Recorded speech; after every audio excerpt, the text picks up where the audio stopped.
Kali ini kita akan membahas kisah yang sedang viral saat ini, yaitu kisah tentang seseorang yang mirip dengan film Mowgli, di mana di film itu mengisahkan perjuangan seorang anak yang tinggal di hutan bersama teman-teman satuannya. Wah, ternyata di dunia nyata ada pula orang yang memiliki sifat, tingkah laku, bahkan kisah hidup yang mirip dengan film Mowgli. Nah, sebelum kita masuk ke dalam videonya, jangan lupa untuk like, komen, dan subscribe ke channel Warna Pro, karena akan ada video-video baru yang dijamin pasti seru dan bermanfaat untuk kalian. Sosok yang disebut mirip dengan Mowgli di kehidupan nyata adalah pria yang bernama Zanziman Eli, atau kita sebut dengan nama Eli, seorang pria yang berusia 21 tahun asal Rwanda, Afrika. Meskipun teman-teman di sekitar atau masyarakat di desanya sering mengatakan kalau dia adalah manusia yang mirip dengan monyet, atau bahkan membuli dia mengatakan kalau dia adalah seorang monyet, namun Eli adalah mukjizat bagi orang tuanya. Ibunya sangat menyayangi Eli. Setiap hari, ibunya selalu mengikuti Eli kemanapun dia pergi. Eli memang suka sekali kabur. Kelebatnya belantara hutan di wilayah Rwanda, Afrika. Ibunya sering sekali kelimpungan untuk mengejar dia, karena Eli bertingkah seperti hewan yang kerap memburu pisang dan buah-buahan di hutan. Lalu, sesekali juga dia memakan rumput. Selain itu, Eli juga kesulitan berbicara kepada teman dan tetangganya, karena kebiasaannya itu, Eli mendapat julukan sebagai Mowgli, di mana yang tadi kita sebut merupakan karakter atau sosok fiksi dari film The Jungle Book yang menunjukkan seorang anak yang tinggal di dalam hutan. Mowgli dikabarkan sebagai seorang anak manusia yang tinggal di hutan lalu diadopsi dan dibesarkan oleh serigala di hutan India. Mowgli hidup bersama dengan binatang liar di sana. Kisah ini hampir mirip dengan kisah nyata Eli. Eli sendiri hampir tidak pernah bertemu dengan manusia atau bercengkrama, bermain dengan tetangga ataupun teman sebaya dengan dia. Seperti Mowgli, Eli pun tidak bisa berbicara. Bahkan untuk menolak makanan yang disiapkan oleh ibunya pun dia tidak bisa. Ibunya tetap menganggap Eli anugerah dari Tuhan. Dia menggambarkan Eli sebagai anak yang istimewa setelah dia dan suaminya kehilangan 5 anak saat lahir. Eli sulit sekali untuk belajar. Dia tidak pernah mengenyam bangku sekolah karena takut dengan sesama penduduk di desanya. Bagaimana tidak, teman-temannya kerap membuli dia dan mengatakan kalau dia adalah monyet karena dia suka sekali memakan pisang dan tidak suka memakan makanan lainnya seperti nasi dan roti.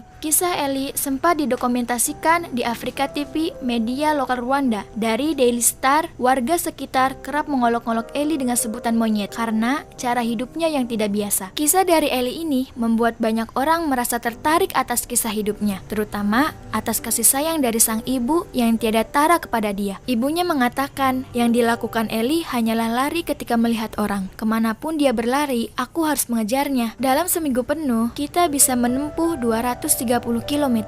Jika saya tidak mengikutinya, dia tidak mungkin kembali ke rumah. Ibunya sangat takut kehilangan Eli. Seluruh penduduk di desa kini berupaya menjauhkannya dari hutan agar Eli tetap aman. Tetangganya diminta untuk ikut mengawasi Eli dan sesekali mengejarnya untuk melindungi dari bahaya. Eli juga kerap dijuluki sebagai Usain Bolt karena kemampuannya berlari yang begitu cepat dan menghabiskan hari-harinya berlari melalui hutan. Eli tidak tahu bagaimana berbicara kepada warga. Ibunya terpaksa membuat lasso darurat kemudian digunakan jika Eli lari. Saat lahir, Eli memiliki kepala sebesar bola tenis. Sang ibu berkata, setelah kehilangan 5 anak, kami meminta kepada Tuhan untuk setidaknya memberikan kami seorang anak yang cacat selama dia tidak mati sedini mungkin. Maka saya akan menyayanginya setulus hati. Ketika Eli lahir, saya tahu itu adalah pesan dari Tuhan. Sang ibu mengatakan para tetangganya tidak menganggap Eli sebagai putranya, melainkan kera yang kini harus mengganggunya. Dia berkata, ini sangat menyakitkan saya ketika anak saya pergi dan kembali lalu dipukuli karena meneriaki dan memanggilnya monyet. Itu membuat saya sedih ketika mendengar orang lain menindas anak saya sendiri. Bagaimana tidak teman-teman, seseorang yang dinantikan oleh kedua pasangan ini adalah anak semata wayang. Ibu Eli sangat menyayanginya dan kasihnya sepanjang masa. Oleh karena itu, kisah Eli sangat mengharukan dan menarik untuk orang-orang ketahui karena dari senyuman Eli yang polos dan bahagia. Nah, bagaimana teman-teman? Apakah menurut kalian dunia penuh dengan bulian hanya karena kekurangannya saja? Namun, dari kisah hidup Eli dan kisah hidup ibu Eli yang sangat menyayanginya tanpa memandang fisik berhasil membuat seluruh dunia terkagum atas kehidupan Eli dan ibunya. Nah, jika kalian tertarik dengan video ini, jangan lupa like, komen, dan subscribe channel Warna Pro. See you next time. Bye-bye.